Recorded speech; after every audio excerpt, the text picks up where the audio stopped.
baseball, not always the best team wins, right? You got to still go out there and get it done.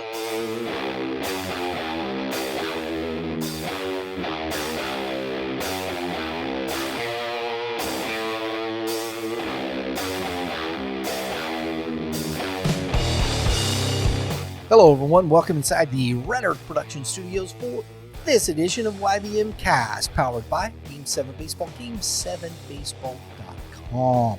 Hey, guess what?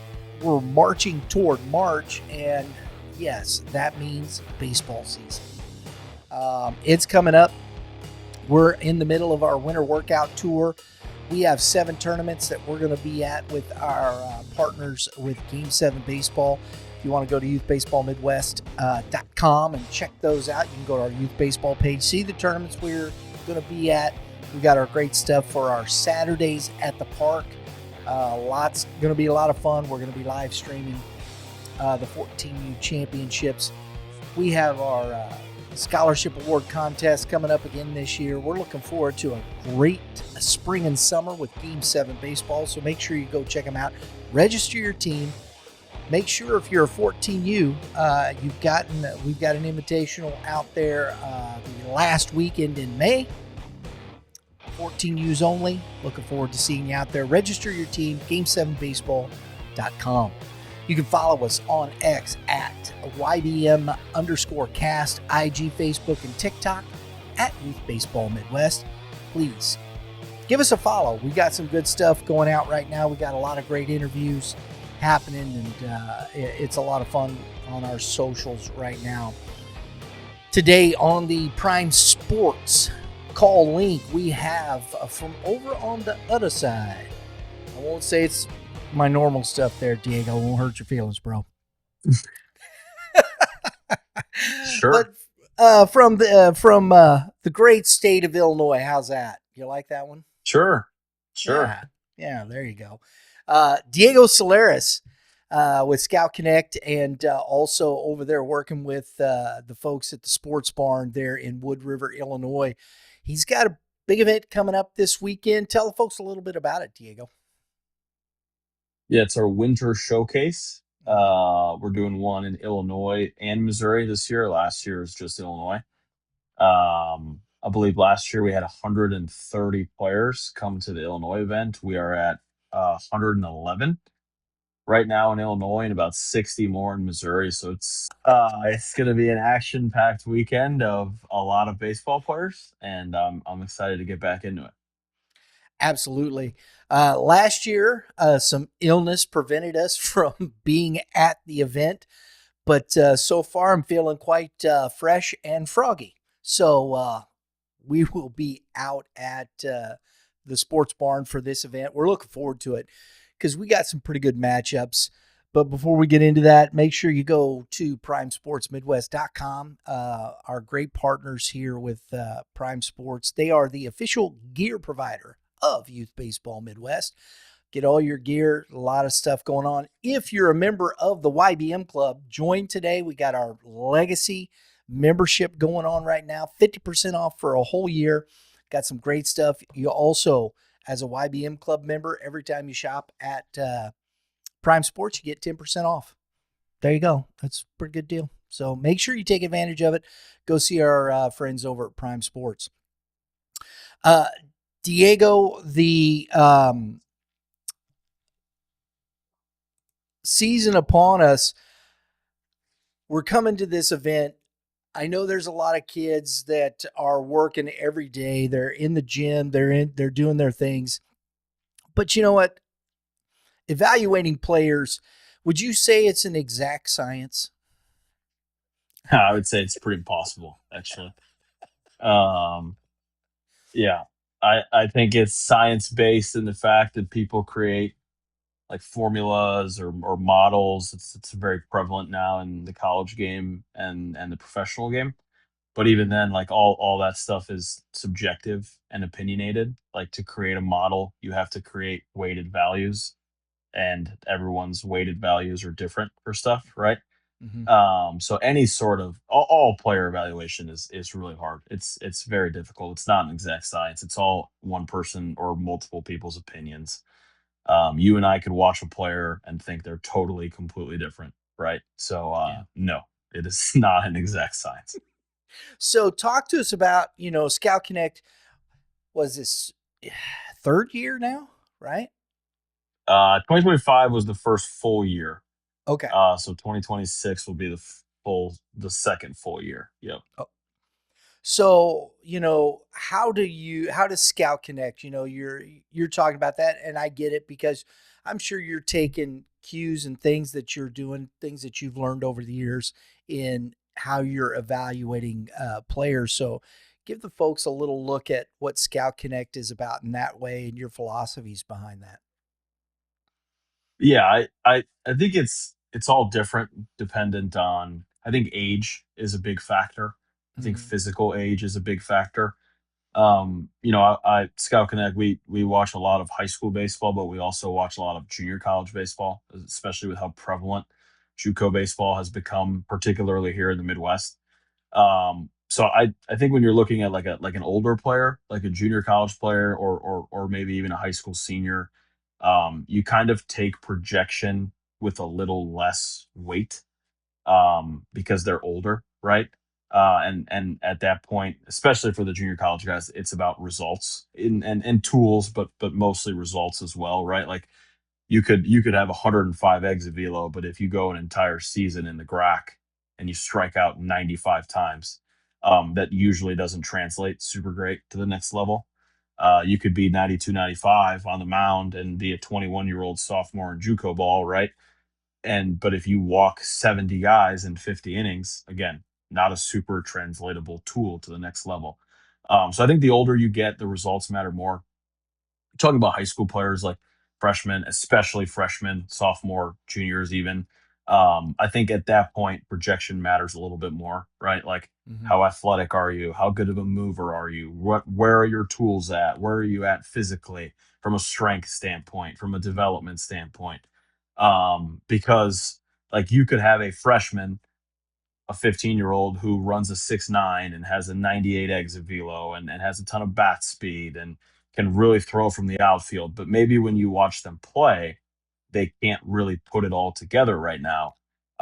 For me, that's okay because they're still 15 years old, right? Like their ability to produce outlier traits is there. The more reps they get, the more practice they get, the more mature they are, the more they're around the game. You're going to take a chance on a guy that can do that because they can physically do things that their peers cannot. And I think that stuff matters a ton when you're talking about younger players. I also think there's a lot of value in like, the 5'10", 130-pound left-handed hitter that has a really clean swing and is on the barrel a lot and hits line drives a ton, and they're 16 or 17 years old, right? So they do all the things right. They're just not physically there to to where the average 17, 18, 19-year-old is.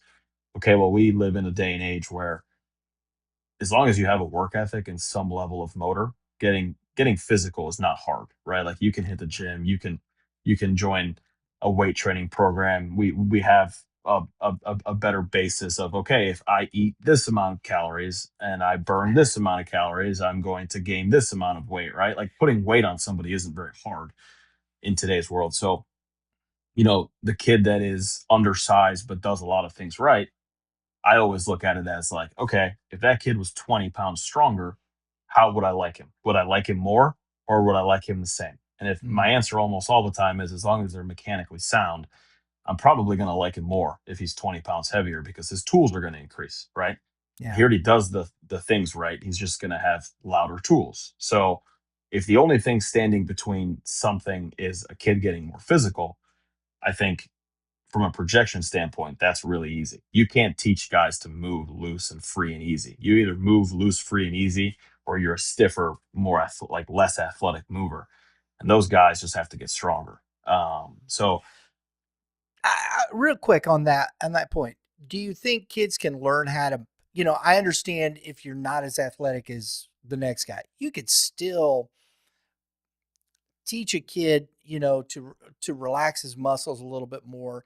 Maybe he's never going to be that, but you Sure. can maximize your potential in that respect, can't you? I think you can train. I think you can train, like you can train 60 times, and you can train.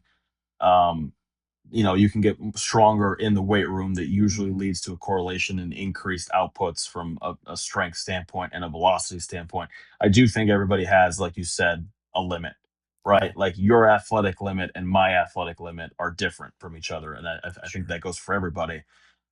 So yes, you can train things, but at some point we're all going to plateau. Like if I Right. was a bodybuilder, unless I start taking steroids, I'm going to plateau at on my bench press, right? Like my Right. body can physically only do something. I think that's the same for everybody. I think that's spot on. I agree. I mean, I think that's the thought process. And I think, the reason I like having these conversations and discussing these things is I think parents need to understand when you're going to an event like this, understand what it's about. This is about projectability and understanding where you're at as an athlete, getting some numbers, getting some understanding of where you stand with your peers, and what is that going to Sure. take to continue to grow, correct? Yeah, it's really just like anything in life. Like it's just a baseline Mhm. of where you're at, and like we had a scout day this past weekend with a travel club up in Champaign called SBA, Showcase Baseball Academy, and we did it last year. It was actually the first event I've ever done as Scout Connect, and it's cool because most of their players last year they were freshmen, so now they're sophomores, and we have data from their freshman year to Mhm. their sophomore year. And it's really cool being able to take the two together Mhm. and compare and see how players have improved. And 99.9% of the reason why those players improved, their numbers, their run time, their exit velo, their fastball velo, is just because they got more physical. In 1 year's time, from being 15 to 16, they either grew, like they grew 3 or 4 inches. They learned what the weight room was and gained 15 pounds. They ate better, and or naturally because they're just growing, they grew and got more physical. But like if you don't have that baseline, you're not really knowing what, one, competing against yourself, right, to improve, but also competing against your peers. I also would like to say that, like, baseball is a tools game, but not every good baseball player has tools. Like you can be a really good baseball player, you could be a really good shortstop and run a 7.25 60 if you've got good hands and you've got good rhythm and you're putting yourself in the right spot. You could be a good pitcher and be 83, 85 if you know how to pitch. Mhm. It's just like the way the game is going. Like, yes, tools are favored because the guys that have high tools and can play are the best players. But I think, like, especially the modern day high school athlete and probably their parents, they get caught up a ton in the tools and what the numbers say. And the numbers are important, but they're not the end all be all. Like if you had a 98 exit velo and I had a 92 exit velo, that doesn't mean you're a better hitter than me. Because what if, like, your 198 exit velo was a ground ball up the middle, and I'm here and my average exit velo is 87, my max is 92, and I'm backspinning balls gap to gap, and your max is 98, your average is 80, and you're hitting everything on the ground, right? Like just because you take a good BP round doesn't mean you're a better hitter than me. It just means that you're physically able to produce a higher output at peak than I Yeah. am, right? Yeah. Um, so while I do think that these metrics are important, and it's important to understand where you're at because it's that has become so prevalent in our game is the data and the tools and the run times and the velo and all that. It just because you can do something doesn't mean you're a good baseball player. You still have to play the game. At an event and talking to a college coach. And, the one thing, he said to me was, yeah, he says, at the end of this, though, I want to go out and watch him play. I want to see him in a 100%. game, right? I tell the guys that come to our events, like, now we do events where it's like a gameplay, like Yeah. there is gameplay attached to it, and that's a little different. But even then, like, nobody should, in my opinion, get a scholarship just off what you can do in a in a showcase like setting. Like there's a lot of players that look real good when they're inside. They know what's coming. The hack attack is set to 558 and it's a middle fastball over and over again. And like they know the script for the ground ball, right? You're gonna get two right at you, one up the middle, backhand, and a double play. Like when you know what's coming, there's a lot of guys that look real good in that setting, okay, which is good, right? Like you should be able to show your tools when you know what the outcome is going to be. Now how do you play, right? Can you actually play the game? Can you run the bases? Can you hit a 2-2 breaking ball? Can you hit left on left? Like all those things to me matter way more. I love what you said right there because I did this. It dawned on me. This is all the way back when my son was 9 years old. And you get the 9 year old out at the ballpark and we're doing the drills, and stuff, and kids, making the errors. How do you get them to understand something? And I think that's the key is getting a player to a trigger in the mind to understand how you set yourself in motion. And even at 9 years old, you have to start saying these things, whether they actually can apply it yet or not. I think you build that foundation in those respects. And, to your point where you get the two ground balls right at you, get this, that, the anticipation is already there in your mind. Well, you look at a 9 year old and I can go in and play knockout and the kids are just fielding everything and coach is hitting the ball right at them, even if it's hard sometimes, and they're having fun, and eventually get through it. But in the game, it's like we're booting this one, we're booting this one because they're nine still. They're learning. But Sure. trying to get them to understand what that means and how to focus in a game. And I said, guys, what's the difference? Why you're booting this ball and everybody's getting upset, but yet we just went through a round of knockout and everybody's fielding the baseball. It's whoa. I said the difference is that the ball is coming to you. Yeah. And that is, I think that's a great, even at that point, even at that age, Diego, it's the same thing. And learning how to focus when you're dealing with those types of things in that respect. So a showcase in that way. So then you get them on the field and you have to learn how to anticipate, read a baseball off the bat. Are you that focused? Is your intent there?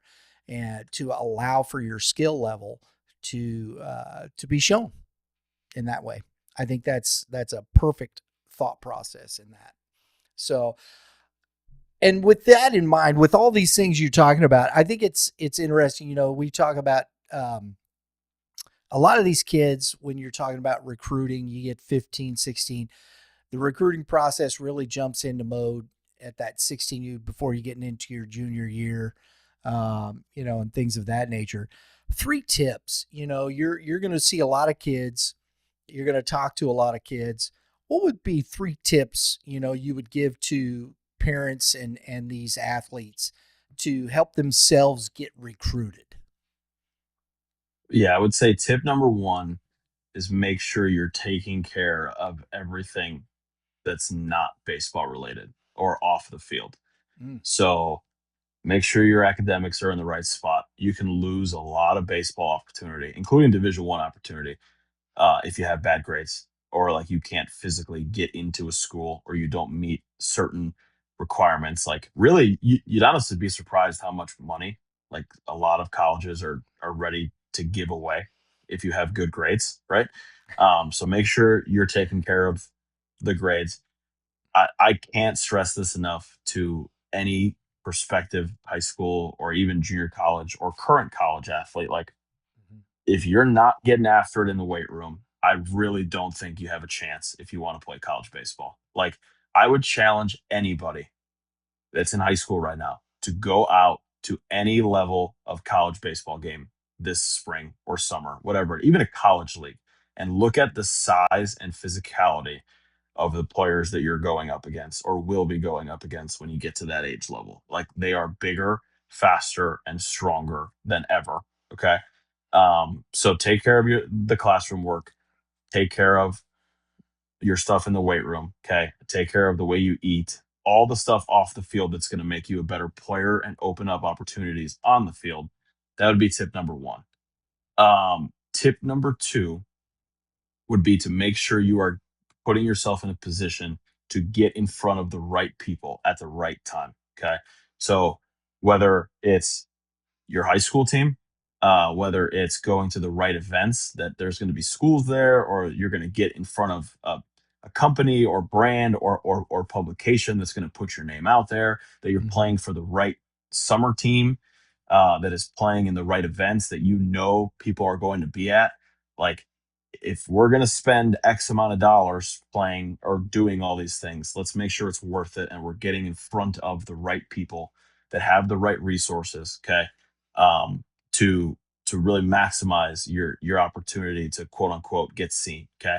My third one would be absolutely 100% maximize your social media and how you're going about that, especially Twitter. I would say Twitter is the platform that most coaches recruit on, but also make sure like you're doing it in the right way, right?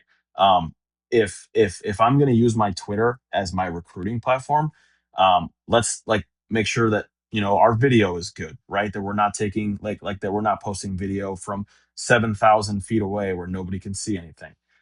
Make sure that when you post something, you're not tagging 50,000 schools in the tweet. Okay. I promise you, when you tag the University of Mizzou baseball, the only person that gets that notification is a 19-year-old intern that's like working for the communications department. Okay. Right. Carrick Jackson is not going to see the Mizzou baseball tag. Um, Not posting dumb things on social media, not sending 1,000 copy and paste DMs to the same coaches and not changing names, right? Like stuff like that. Social media is a really powerful tool for recruiting. You just have to use it the right way. Yeah. Post your highlights, post your showcase videos. Have your Mhm. parents grab a couple clips of you throwing or some open side swings. Post your BP swings. I think all that stuff is great. Like you can actually learn a lot from somebody by the way that they swing in just normal batting practice, Yeah. right? Yeah. But don't be obnoxious about it. Don't be over the top about it, and don't also post dumb things because that's an easy way to just get crossed off. I love that because we've had players taking clips out of games we've done. Just as a pops off the top of my head, just because it was the end of the season, it was a big one.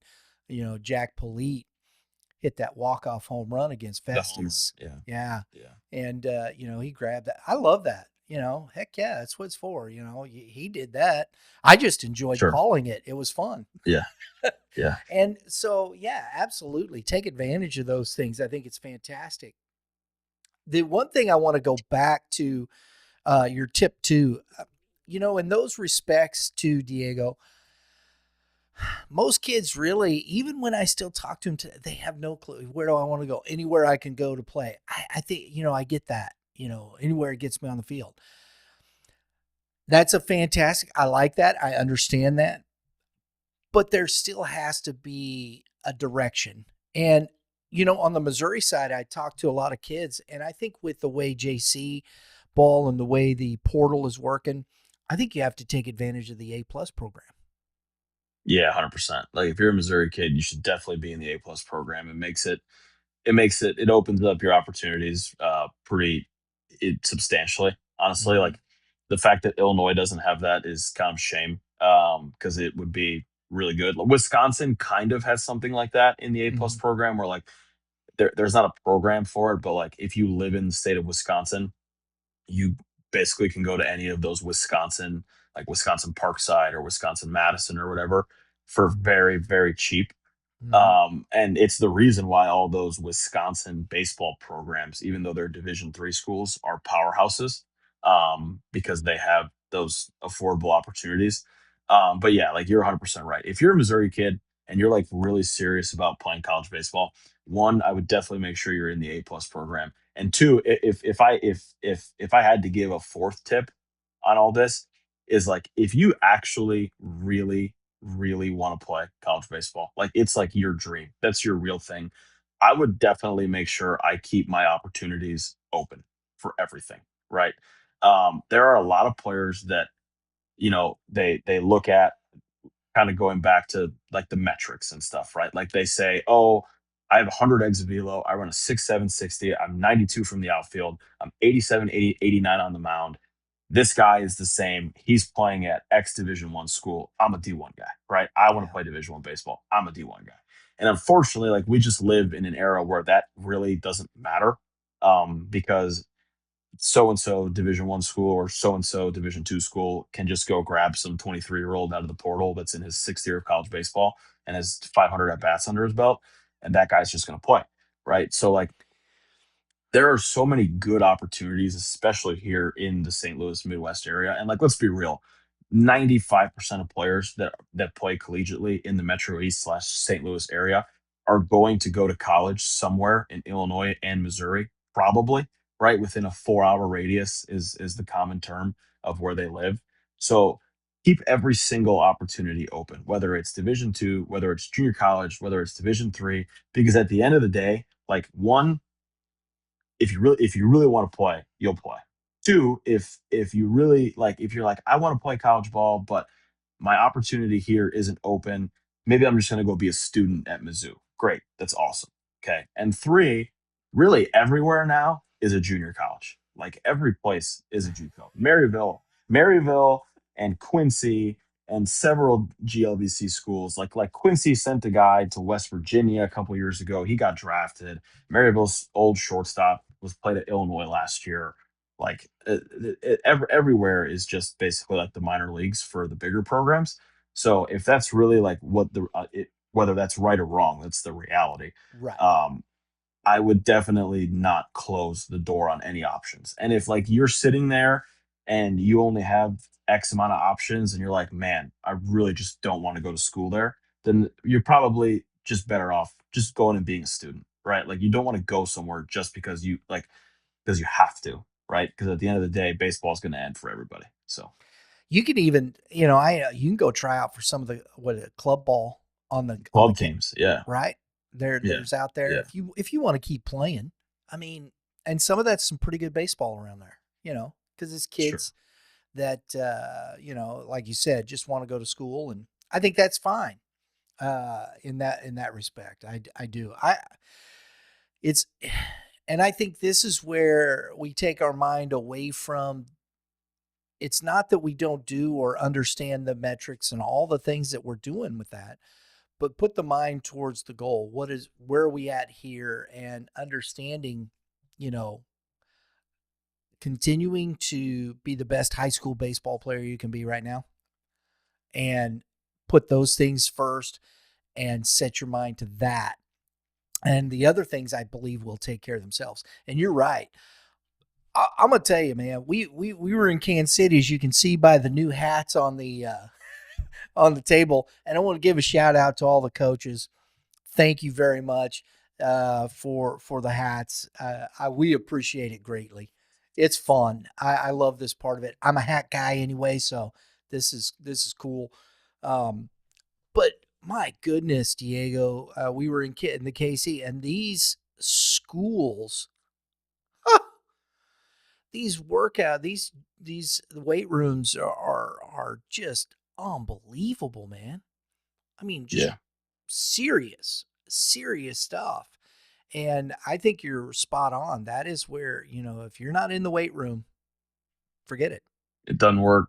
It doesn't work. Like unless you are the 99.9 percentile talent that can just roll out of bed and pitch at 91, 94 and spin a banger breaking ball, it doesn't work. You got it. Like that's just the way the game is going. If you're not Bo Jackson or Deion Sure. Sanders or I feel pretty good about. I feel pretty good that Bo Jackson was getting after it in the weight room. I've got a hunch about that. no, I watched a documentary on Bo. Really? Yeah, he did. He and Herschel Walker.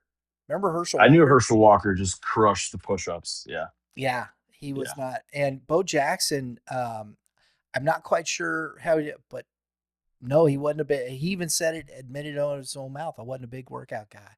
I just, he's one of the, but see, that to me, that's what we call a freak. Yeah, it's a 101. Yeah. Yes. Yeah. Because I ain't that. I'm telling you right now. Yeah, yeah. If you went back and watched my Division 3 baseball highlights, I'm not one of those either. So Oh, mercy. All right. So we're going to get into some things here. I'm going to pull this up because, we're going to be at the Scout Connect event this weekend. We're looking forward to it being over there. Um, and we've got some pretty cool stuff because we're going to be in Illinois this year with some ball games. Um, Looking to get Columbia, Waterloo on the schedule. We've got a game right now. We'll see what gives. We're definitely going to have the Edwardsville at O'Fallon Township game. We've got St. Anthony taking on Father McGivney over at their house on the schedule. Of course, you've talked about, and some of these are recommendations, things that we've discussed and talked about. Diego, Belleville East at Belleville West. I think that should be a fun game. And we also had Dave Causey on the show not too long ago. Enjoyed that conversation. He's now the head coach at O'Fallon Township. And what's kind of cool about this, we got this last week that we're going to put on the schedule, that 19th through the 23rd. That is where we're dealing with districts, and we'll follow it. But the Illinois schedule goes a week later than the Missouri schedule. And yep. so we're going to take that last week. That's where Belleville East and Belleville West. We're going to have Freeburg at Triad. We're looking forward to that. You've talked a lot about these schools over this off season, and we're going to see a lot of kids from these schools at this event. Are we not?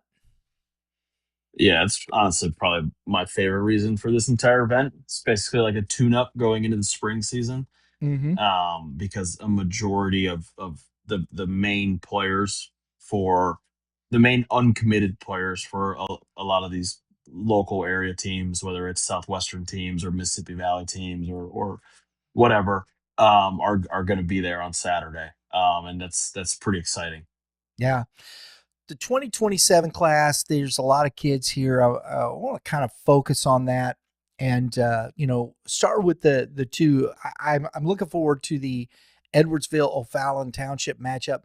We did that game a couple of years ago, and we had Shiroto facing off against Connor Blue. Yeah, it's a And good one. once Blue got out of the game, Edwardsville kind of, it went from there, and Edwardsville took the game. But those two were just money in that game. And are we going to see something like that again this year, you think? Well, I wouldn't say at that magnitude. I mean, there's some potential. I mean, Connor Blue and Joe Chirotto are both power 4 level arms. Like they're both probably going to pitch this weekend in their college openers at power 4 level schools. So I don't think that comes around very often. Mm-hmm. But there's still obviously several really good arms in the Southwestern Conference, especially. Each team has a quote unquote big arm. Maybe not to that magnitude, but there's still a lot of talent. So we've got some kids here that we've kind of Edwardsville. Let's talk about Edwardsville. Some of the kids that maybe we're going to see this weekend here. Yeah, I mean Jackson Vaughn is one that stands out to me. Left-handed hitter, transferred from Triad. I think he's got a chance to really hit. It's physical. He hasn't really learned how to pull the ball yet consistently, in my Mm-hmm. mind. It's very like stay through the middle of the field and go backside, which is obviously good. It's easier to teach somebody to pull the ball than it is to teach them to go the other way, in my opinion. Mm-hmm. But I think once he starts to elevate to the pull side more and like really taps into the strength that he has consistently, like he kind of reminds me a little bit of this is kind of a lofty comp, but he kind of reminds me a little bit of Riley Ifrig, who played at Edwardsville, went to Indiana State, now is at SLU. Riley was a guy who had a ton of backside juice, and he didn't swing and miss a ton. Very patient at the plate. He's probably a little bit more advanced at this point than Jackson was, but like when he started to really elevate and pull the baseball, it kind of unlocked a new level of offensiveness for him. And I think if Jackson Ball can get to that, he's got a chance to hit right in the middle of that Edwardsville lineup. Sutton Lease would be another one to watch. He's a catcher, just a good player, a clean right-handed swing. Like he's the prototypical Edwardsville baseball player. And I know we talked about 27s, but there is a 28 coming named Tyson Wampler, Mm. who is one of my favorite, you know, sophomores in the area. Lanky frame, ton of projection. I think he will contribute on. I know he will contribute on both sides of the ball this spring. I think he's got a chance to be a big piece on the mound for them. He's 83, 86, absolutely pounds the strike zone, clips a breaking ball in for strikes. It's got some depth to it. So that would be a younger guy to keep an eye on for the Tigers. When you say it's got some depth to it, you know, and this is again language. How do people understand that? Are you talking about it's got some real late break and just as we call it falls off the table in that respect? I mean, just Yeah, yeah. analogies. Depth to me is shape, right? So like, how Mhm. much does it actually move, right? Like you've got breaking balls that go top to bottom. You've got breaking balls that go side to side. You've got, and then within that classification of breaking balls that go top to bottom, right? You've got these big, loopy, like almost butterfly esque Mhm. curveballs. And then depth to me would be the ones that just boom, like they're here, you see it, and then boom, it takes off. Yeah. And Tyson can spin it. Like he probably doesn't have outlier velocity on the breaking ball. I think one thing you see a lot nowadays is guys are throwing their breaking balls harder because the hitter has less time to see it. He's a low 70s curveball guy, but like it's got the right shape, it's got the right action to it, the right depth that like when his velocity with his fastball ticks up, presumably his breaking ball velocity will tick up too. And then that is when you start to maybe talk about it as sharp, when it's harder, when it's got that late hard dive to it, the bite to it. But nonetheless, like I think he will throw. If I had to guess, I think he will end up being a big piece of their pitching staff. Gotcha. Gotcha. Gotcha. O'Fallon on the other side of that. Yeah, O'Fallon, as far as their 27 class goes, like Luca Friedenberg would be a guy. I hope I'm saying that right. But he would be a guy to watch. Like he's a football player. He had an injury in the fall that he's still working back from. But he came to this event last year. He's a physical right-handed hitter. I actually like his swing. His club team played a little bit for us in some of our events this summer, and he was on the barrel, and like you can tell he's a football player. Like he's muscled up. He's got juice in the bat. Again, I'll go down to a 28 because I think like this kid played a huge role for O'Fallon down the stretch for them. Sure. Will Vanderheiden was really Mhm. good for O'Fallon last year. He's coming on Saturday, and I've heard nothing but good things about how his winter has gone. I saw him last year as a freshman, and he was pitching at 79 to 81, like touching 82 and getting a ton of guys out because he could do this, he could do this. Um, I've seen videos and I've heard from people I trust that he's like 85, 87 now, like scraping 88. And with that increase in velo, the shapes of his secondary, especially the breaking ball, have gotten better.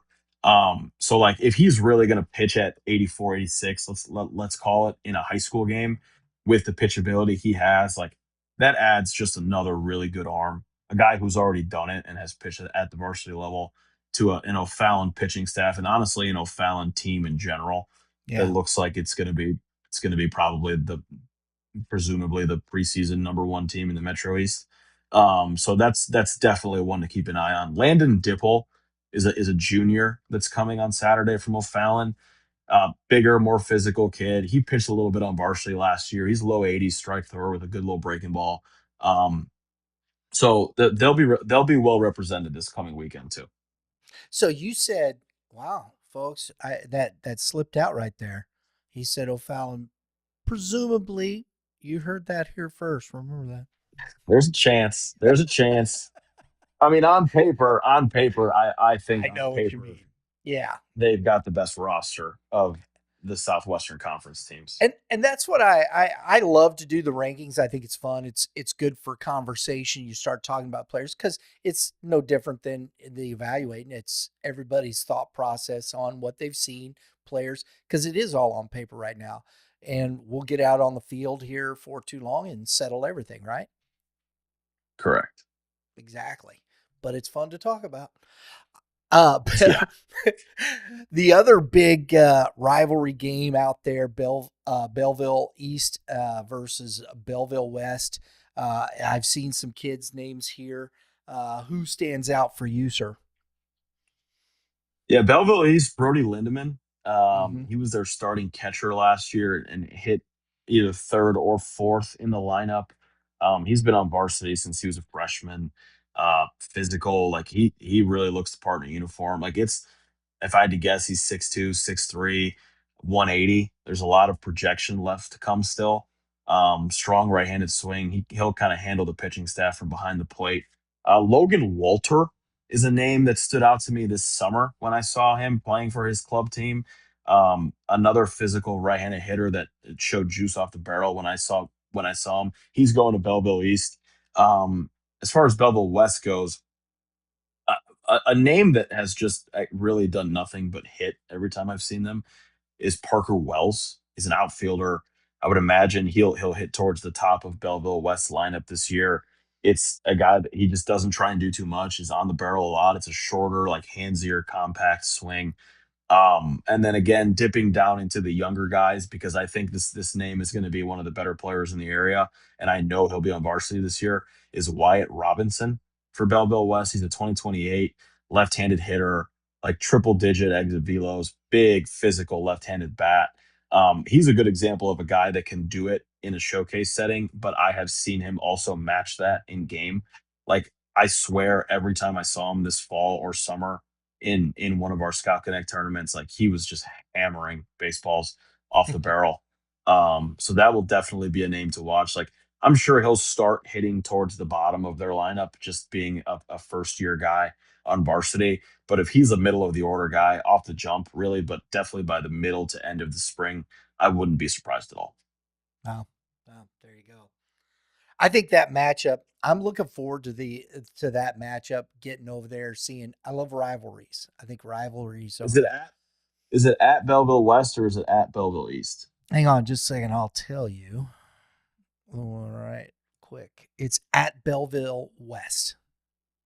All right. Make sure you stop by the Belleville West concession stand. Mm-hmm. Um, the announcer will tell you about it in between every inning, just so you know. Uh, but their selection of food is great, and those games, grab yourself some popcorn because those Belleville East Belleville West games can get a little hot, a little heated. It really is a rivalry. So it's a great setup. Belleville West has a great setup. Belleville East has a great setup. Um, so that will be a good one for You're sure. gonna have to come out and call that game with me, then, bro. I'll be there. I'll come out. I'll be there. I'll be there. That one is that game we have on the schedule, and we'll follow up, make sure confirm. But that's on May 19th. It's a Tuesday, May 19th. So the weather probably we should be in pretty good shape there. A little bit Sure. getting towards that end of May and whatnot. That's one I'm looking forward to. The other one that we have here between in that same week, and we're going to be talking, making sure we firm all these up. But Freeburg at Triad. And both these teams, I've heard you talk a lot about. Freeburg, you've talked about pretty good, and there's some kids going to be rolling into the event this weekend from Freeburg. What do you got there for us? Yeah, I'm excited about this Freeburg team. That's a school that's got a lot of history behind it. Mm-hmm. Their coach has never had a losing season. They won the state title in 2021. It's a really small town. Like they play, their high school field sits out in the middle of nowhere, really. But they're always good, especially for being a 2A public school. Um, Their 2027 class, I think, has a chance to really carry this group. And thankfully, a lot of their main pieces are all going to be there this weekend. Bo Brayman, a catcher, I think he's one of the better catch and throw guys in the area. He's been on varsity since his freshman year, which is a rarity at Freeburg. They just don't really bring freshmen up on varsity. He can hit. He was an all conference hitter last year, hit like over 350 with a 900 plus OPS. So he'll be back. Dane Johnson is another name similar to Parker Wells. They actually play on the same travel team in the summer that just hits. Like it's not really how you would teach somebody to hit per se, but hitters hit, Mhm. man, and he's on the barrel all the time. Every time I've seen him, he's on the barrel. If we had an if and maybe I should do this, but we had a summer MVP award, Yeah. or like like a Scout Connect Summer Offensive Player of the Year, that's who would have won it because every time I saw him, he just absolutely raked. Jonathan Barlow is a name that I'm pretty interested to see him again. I just saw him a couple weeks ago. I've seen him before. He's come to several of our Scout Connect events, but like he is how you would draw up a player when you're talking about projection.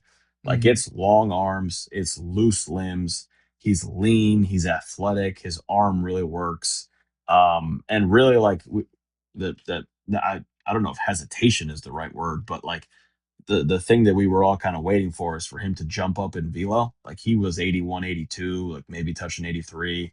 I saw him last week in a bullpen. He was basically 86, 87 the entire time and coming out so good and so easy. So like if he's a guy that can sustain that velocity, he swings it too. I would presume like his impact and his next level future is on the mound. He also has a brother that played college baseball, but if he can sustain that anywhere close to that mid 80s velocity in game, like it's a left-hander that throws from here in the mid 80s. And then a guy who I would think will be their number one arm in Liam Scafey, 6'3", 200 pounds, big physical kid. Like he's jumped in velocity too. He was 86, 87, touching 88 the other day. Spins a really good breaking ball.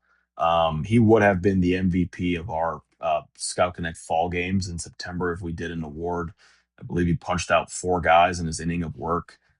Strike thrower, can really spin, sort of cutter now. He throws kind of like a bigger, softer slider and a harder, tighter cutter. So Freeburg's going to be well represented. I think that core group of guys with a guy like Cole Miller, who's a senior, and Cohen Merrill, who's a senior.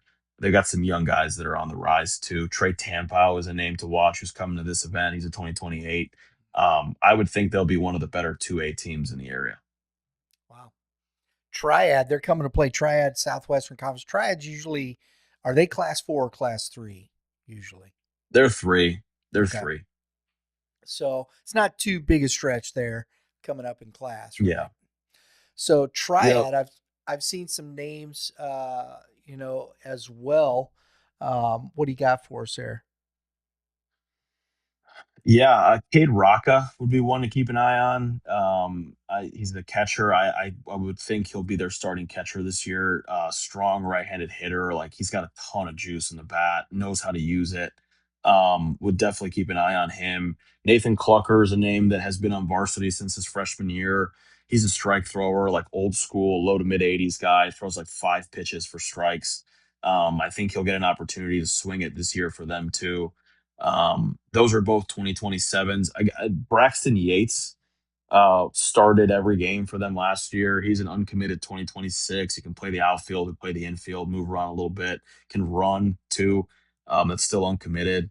And then I would also, and I would definitely say this is somebody you guys should keep an eye on. Cody Anderson, he's a freshman. Um, he could end up being one of, if not the best 2029 in the Metro East, that will get an opportunity to be on varsity this spring for them. So like they always are, Triad is going to be well represented. Yeah. Did you say Nathan Clucker? Correct. Wow. That's that's an interesting name. I like that. I like Clucker. Sure. Sure. Always Sure. interesting names, man. Always, Yeah. always, always. Uh, They are going to be well represented at this event. I really like that. Columbia is another team that you've talked a lot about. Um, and we're hoping that we are going to get them on the schedule as well. Um, you even have a 2030 on the list here from coming in from Columbia. That's interesting, Yeah, I've man. heard that kid. I've heard that kid's really good. Obviously, he's in eighth grade, so I don't like Right. he's not going to play for Columbia this year. But I've heard that kid's really good. So sounds like Coach O'Donnell and company have another really good player coming their way. But yeah, Columbia, just like Freeburg, like they're a school that's had a ton of history behind it. Mm-hmm. Dominic Vagley, who's the Friday guy at Kansas and has a chance to be a first round pick this year in the draft, is from Columbia. Jackson Holmes had a good career at SLU and Missouri State. He's from Columbia. As far as this event goes, like they've got a couple guys that are worth highlighting. Eli Simmons is a left-handed pitcher that can, he's your prototypical pitchability, junk throwing lefty that swings it. Um, they've got a couple 2028s that are coming. Aiden Sepich Mm-hmm. and Xavier Vagley. So Xavier Vagley is the younger brother of Dominic Vagley. Long, lanky, levers, multi-sport guy. I think he was the quarterback on the football team this past spring. He played a little bit of varsity last year. Like he will definitely pitch more for them and play the infield. Aiden Sepich is a name that I've heard a lot of good things about. I've never seen him before. Mm-hmm. But I've heard he's low to mid 80s and fills up the strike zone. And looking at his stats from last year, they match. And then Colin Augustine is a name that I saw this summer. He's a physical left-handed bat. I really liked him on the mound. I don't know what his role will be for their group, Right. but he was 84, 86 on the mound, and the arm works. Like it that fastball jumps out of his hand. So they'll be good once again. They're always good. Neil O'Donnell is one of the best coaches in the area. Um, and they will be well represented just like the rest of these teams. I'll kind of keep going here, like with Waterloo, because I know that's a name Yeah. that's a high school that we had kind of touched on. Like Right. I'm excited. I'm excited particularly about them and kind of what they have at their disposal. But like as far as this event goes, like Trey Conrad was an honorable mention all conference as a sophomore last year. He's primarily a catcher. He can play center field. He's got a ton of tools. He can run. He can throw. He can hit. He's also like maybe the highest makeup and highest character individual I've ever been around at that age. Like super good kid. Um, Cannon Richard is one that I'm excited to watch. I have never seen him personally, but I heard again from people that I trust a lot that he was 87, 89 in a bullpen last week. He's a football player that played a little bit of varsity last year, but is going to take a bigger role this year. So that's a potential upper 80s arm for them to keep an eye on there. Uncommitted 27. Tanner Chamberlain is a physical right-handed hitter, another football player. He really stands out. Like that kid does not skip out the weight room whatsoever. It's a 2027. And then and 2028, Abner Christian, who's low to mid 80s that can spin a breaking ball for strikes. That's a guy that will throw for them this year on varsity. I Wow. think quite a lot actually. So um, Waterloo, we're going to see a lot of their best players, and I think they're going to be one of the best teams in the Mississippi Valley this upcoming spring. I think it's going to be a fun event. I'm looking forward to it because it gives us a chance to see some of these kids, get to know them. They can see us, and I like talking to the kids because, hey, you know what?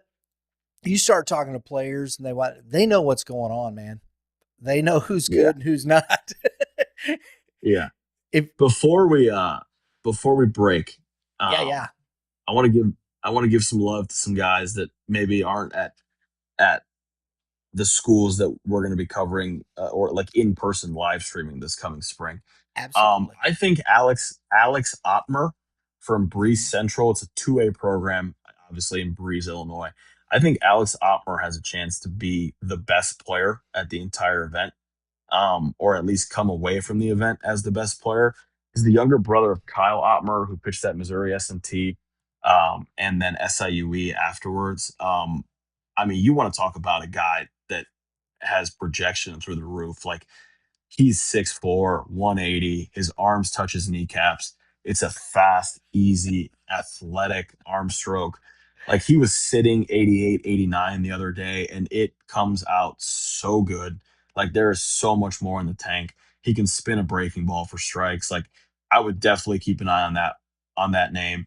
Um, Very similarly in that boat, Carter Brady from Effingham is honestly just a flat out guy on both sides of the ball. Like he's mid to upper 80s from the left side, can spin it. He can really hit too. Um, like I saw him just barrel after barrel after barrel all summer. So I'm excited to get an up close look at him this coming weekend. Hayden Harris from Marion down there in like true Southern Illinois is a name that I've Mm-hmm. heard a lot of good things about from people down there. I haven't seen him, so this will be my first time seeing him. But I would keep an eye on that name. And then one other like the last guy here from Father McGivney, because I know like there's a chance that that we're catching the Father McGivney St. Anthony matchup. Jack Rolfs, I hope I'm saying that right. Maybe it's Rolbus. I'm not sure, but he's a Right. 2027. I mean, he is a perfect example of how we were talking earlier of a player that does everything right. Like it's a clean swing, mechanically it's correct. He can leverage the barrel. He's on the barrel. His feet are in a good spot all the time on the infield. He's got good hands. He just weighs 150 pounds. And I don't know if he's gotten any more physical from the last time I saw him. But like you want to talk about a guy that can really like project and has a chance to play a real impact for Father McGivney this spring, whether it's at shortstop, second base, third base, as the top of the lineup guy. Jack Rolfs is that. I love it, man. I'm looking forward to it. Like I said, I'm looking forward to seeing some of these kids from Muscuda because I know you've talked well about that program over there and there uh, on that. And I know, the tough thing is we can't live stream everything. Yeah. And that's There's that's too the much tough thing. baseball to watch. Yeah, you're like, oh man, geez. You got a kid coming down from Quincy, Notre Dame up there, which they always seem to Oh, be pretty good. I would that he might be the best hitter there. That kid, Elijah Johnson from Quincy Notre Dame. You want to talk about a grown man? He is a grown man, and that he abs every time he finds the barrel. Like I would set his over under at max exit velo probably like 104.5, and I might take the over. Like it is a physical, high impact, middle of the order bat.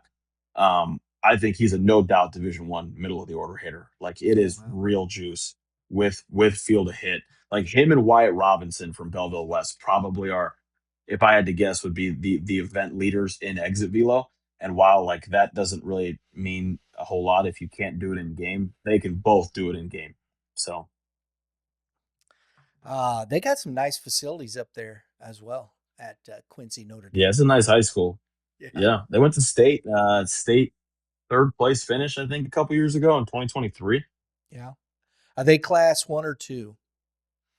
Two. They may Two, go back and forth, but primarily two. primarily two.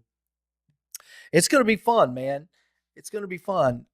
Diego, thanks, bud. I appreciate the knowledge dropping it.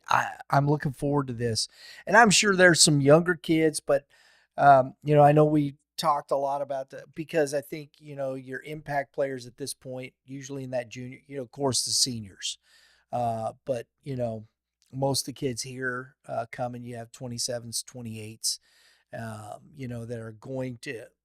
You never know who's going to pop into that and just go boom, and like Sure, didn't see that coming, right? sure. Yeah. So, folks, thanks for tuning in. Look, if you want to follow Diego, tell them where they can follow you, buddy. Scout Connect BB on Twitter or on Instagram. So, for all you folks that were born yesterday, X, formerly known as Twitter. Yeah, yeah, yeah. If you haven't been around, I still call it Twitter. I know I couldn't help myself. It was funny. Yeah, So, yeah, but we got some cool stuff. We're looking forward to it, and I appreciate getting to know some of the coaches over there. Of course, Coach Funkhauser, we've had a lot of conversations with in the past. Got to have a conversation with Coach Causey and Coach Irwin um, over there as well. So we're looking forward to much more as we head out into the Illinois side of the metro area. It's going to be some fun baseball. I'm looking forward to it. So make For sure sure. you're subscribed here. All of our live streams will be right here on Youth Baseball Midwest. Subscribe, hit the notification bell. That will get you notifications for all other shows and upcoming episodes, live streams right here on the channel. If you're so choose to help us to support Youth Baseball Midwest in that fashion, please join the club. We got great stuff on there right now. We've got our winter workout tour going on, our coach previews. We're going to be dropping some more, and we'll get Diego back on the club side, and we'll start breaking down some top 10 rankings over on that side, who he thinks will be breaking into those rankings over there on the Illinois side, and we'll be dropping that on the club. So please, 50% off, become a legacy member. We do appreciate you very much in doing so. Folks, have a great day in the Lord. Right here, always remember to pitchers. Throw strikes. I knew he was good. See, it's easy. Hitters, hit them where they ain't. Folks, we'll see you at the ballpark.